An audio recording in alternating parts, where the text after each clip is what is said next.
Imagine this, a killer commits a brutal crime, and then does some unbelievable stuff to escape from the police. It got so extreme that he even disfigured his own face, but that's not all. This guy thought he had a foolproof plan that would let him escape forever. Instead, the very thing he pinned his hopes on ended up backfiring, and it went from being his lifeline to the noose around his neck. Want to know what that thing was? Stick around to find out. Hi, I'm Fernando. Today's story starts with a young woman named Lindsay Hawker. Lindsay grew up in Coventry, England, in a close-knit, loving family. She had a happy childhood, worked hard, and graduated with top grades. By 2007, she was 22 years old, ready to explore the world and try new experiences. Japan, in particular, was a place she'd always dreamed of visiting, so she applied to work at an English teaching school chain in Japan called Nova. These schools were selective. You needed excellent English skills to even qualify as a teacher there. Lindsay was accepted, and thrilled to start her new journey. She arrived in Tokyo, ready to dive into this adventure and experience life in a new culture. With her outgoing personality, Lindsay quickly started making friends. Within days, she met 2 other teachers at the school and ended up moving in with them. The 3 of them shared an apartment. Even though she was enjoying her time in Japan, she still missed her family and friends back in England. She'd stay in touch, calling and messaging them, sharing stories of her life in Tokyo and the exciting new experiences she was having. But after a few months, specifically one day in March 2007, things took a dark turn. That day, after finishing her shift at school, Lindsay headed to the parking area to unlock her bicycle. As she was about to leave, a man started approaching her. He kept getting closer until he was right behind her. When she turned to look, he told her, "I'm one of your students." Lindsay was surprised because she knew her students' faces and names, and she'd never seen this man before. She tried to brush him off with a polite, "Nice to meet you," and quickly got on her bike, hoping to head home. But this guy wasn't giving up. He started following her. The faster she went, the faster he matched her pace. At first, he was just walking.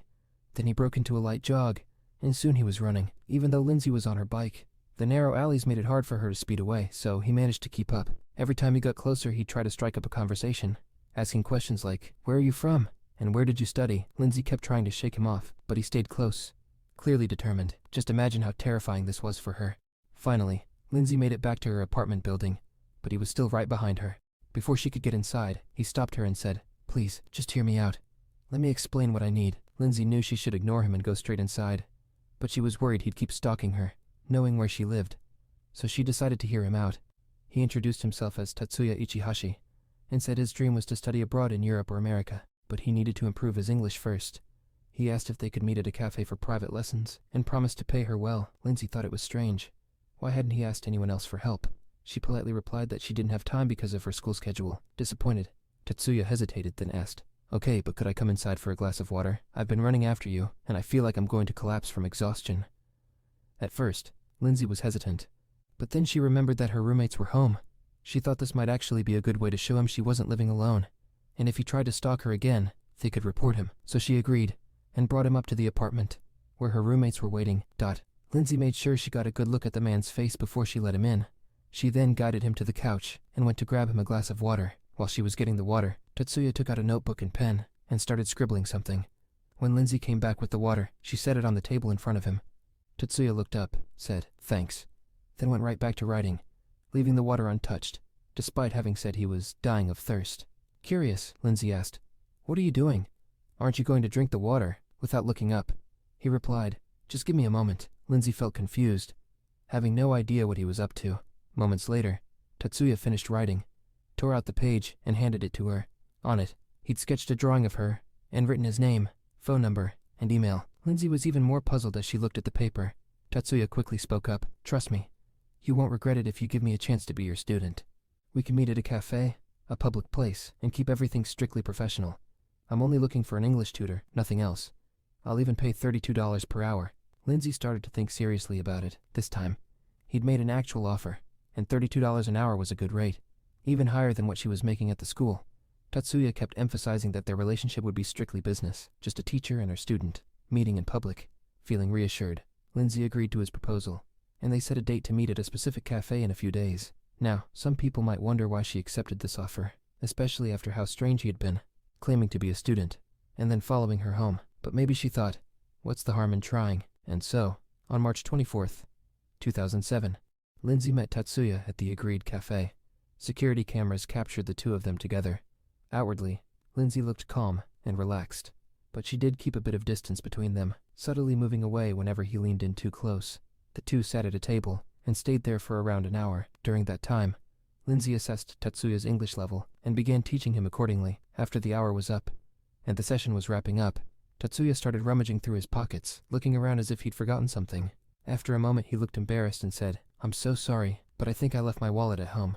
Could you pay for this? And then we can go to my place, and I'll pay you back along with the tutoring fee." Lindsay found herself in an awkward position. She didn't have much choice but to cover the bill. Afterward, they left the cafe, and now she needed to go with him to his place to get her money. Tatsuya flagged down a taxi, which took them to his apartment building. Once they arrived, Lindsay paid the driver and asked him to wait for a moment, saying she'd just be going up to grab something and would be right back.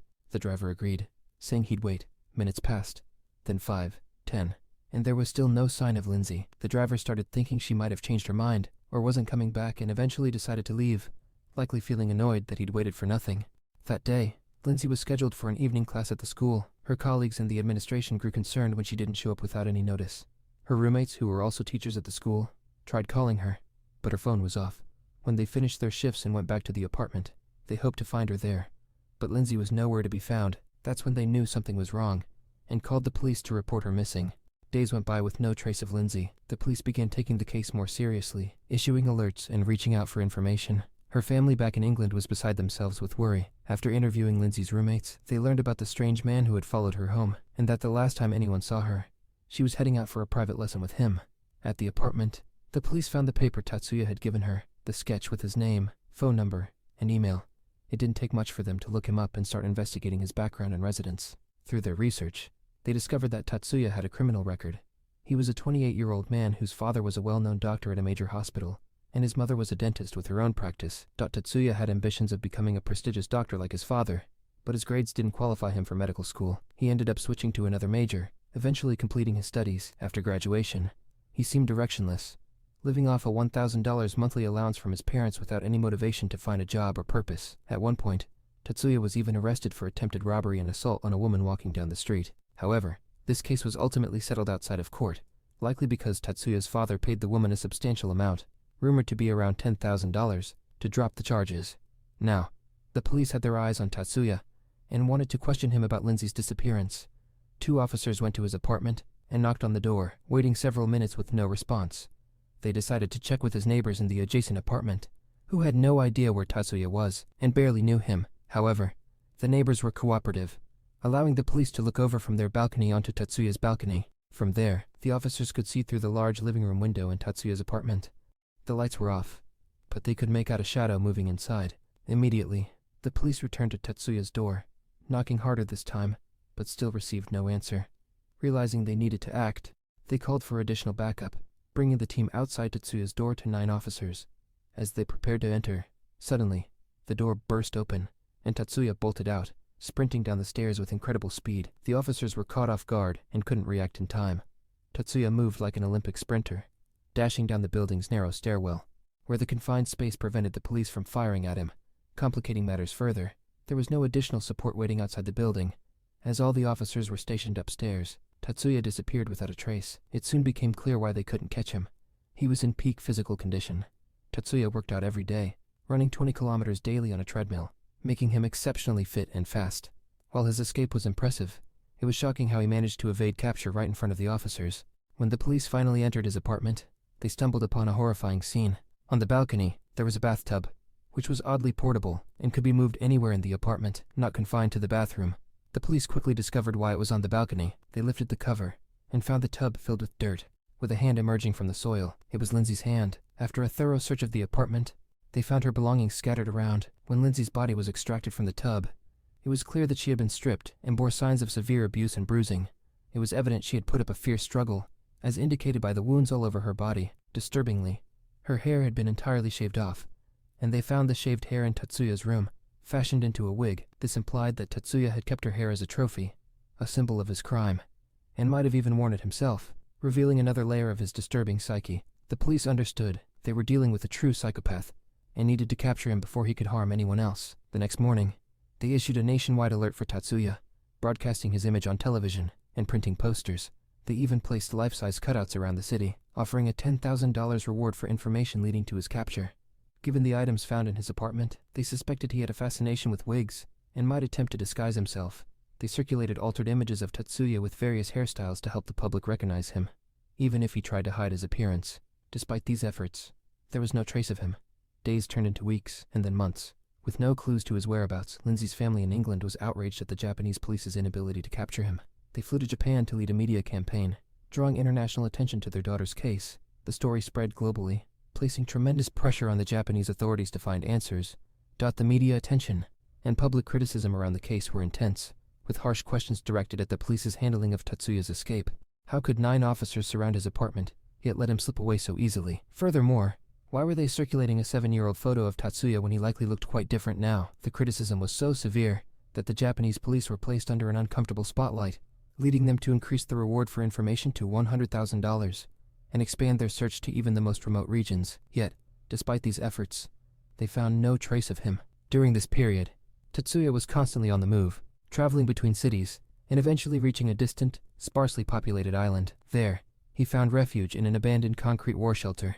Hiding out in isolation for several months, he only ventured out when absolutely necessary, concealing himself with hats, glasses, and clothes that disguised his features. It was rumored that, during this time, he visited shrines and temples on the island, seemingly seeking forgiveness for his crime. Despite his remorse, he remained determined not to be caught.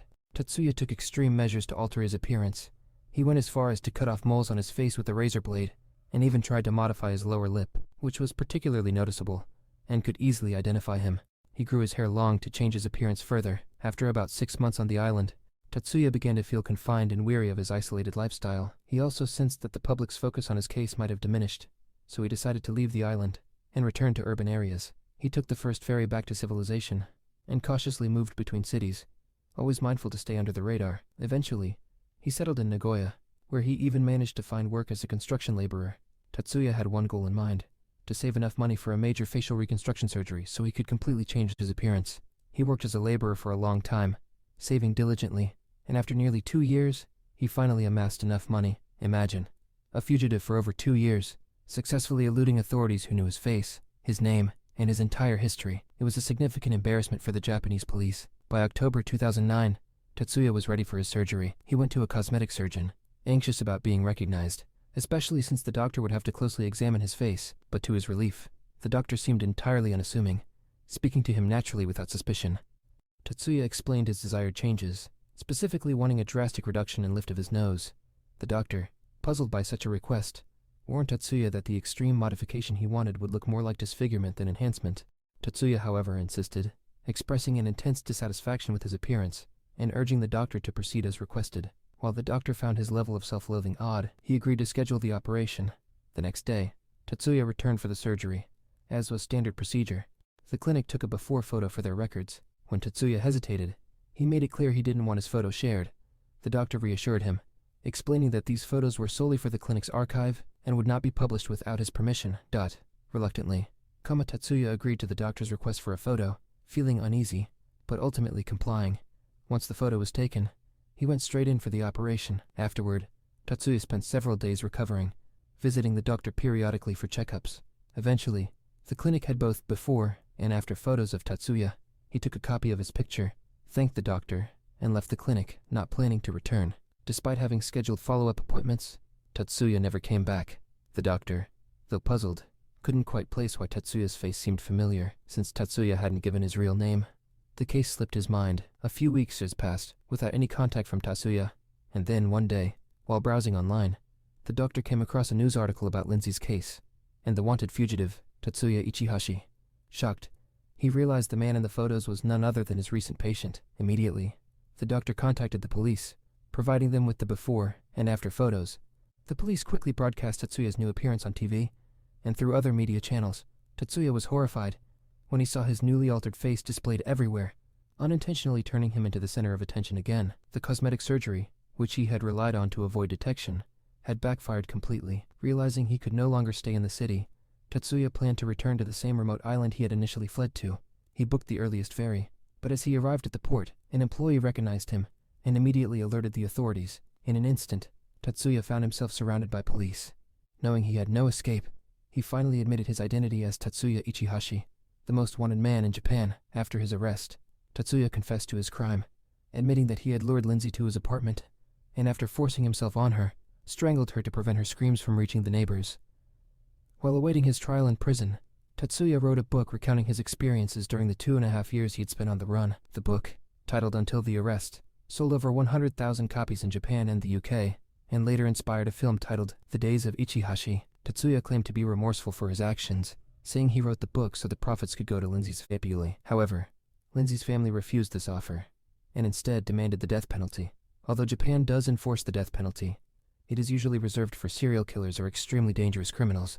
Tatsuya's lawyer managed to persuade the court that Tatsuya was remorseful, and being in his early 30s, might still be rehabilitated. Ultimately, the court sentenced Tatsuya to life imprisonment rather than death, and he remains in prison to this day. And that's the end of our story. Don't forget to like, subscribe, and turn on notifications. Check out these other cool videos too. Thanks for watching, and I'll see you in the next video. Goodbye.